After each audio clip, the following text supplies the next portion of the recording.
Je vous l'annonçais dans les titres, la visite de terrain effectuée à l'université Félix Houphouët-Boigny d'Abidjan-Cocody par le Premier ministre Jeannot Kouadio-Ahoussou en compagnie de plusieurs membres de son gouvernement. Le témoignage de notre reporter. Des amphithéâtres flambant neufs, des équipements modernes, du gazon finement taillé et des fontaines d'eau claire.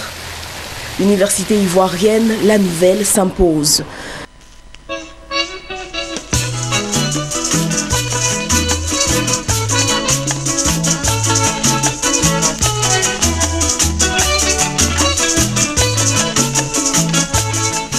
Ce mercredi, le Premier ministre Jeannot Kouadio-Ahoussou, accompagné du ministre Ibrahim Cissé Bakongo, ainsi que plusieurs membres du gouvernement, ont visité les principales universités du district d'Abidjan.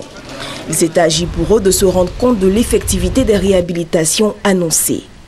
Première étape, Cocody. Dans une ambiance bon enfant, les ministres découvrent la nouvelle université Félix Houphouët-Boigny. Ça m'inspire d'abord de revenir m'inscrire à l'université. Parce qu'au moment où nous venions à l'université, nous n'avons pas eu la chance d'avoir une université d'une telle allure.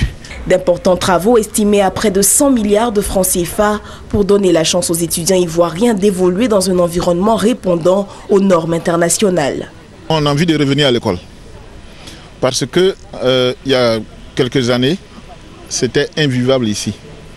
Et aujourd'hui, on a l'impression qu'on nous a enlevé un poids de la tête. Et je suis vraiment heureux de voir que nos enfants vont fréquenter dans des conditions exemplaires.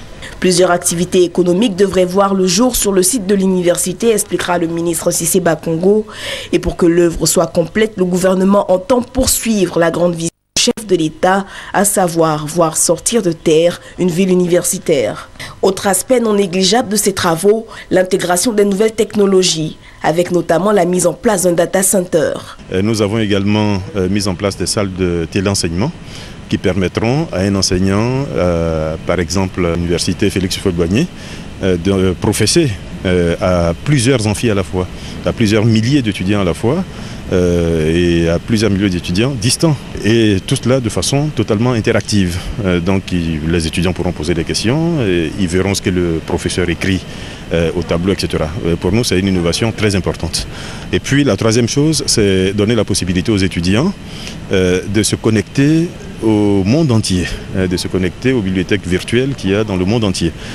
Donc nous avons mis en place le Wi-Fi, par exemple, et des connexions Internet haut débit sur les 3 universités qui ont été pour le moment rénovées. À l'école supérieure interafricaine d'électricité ESIE de Bingerville aussi, d'importants travaux ont été réalisés.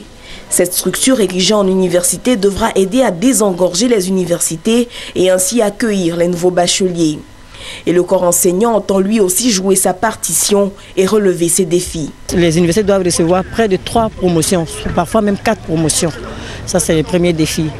Les universités s'engagent dans une réforme, qui est la réforme licence, master, doctorat, qui a pour objectif de mettre en adéquation les formations avec les besoins de la société.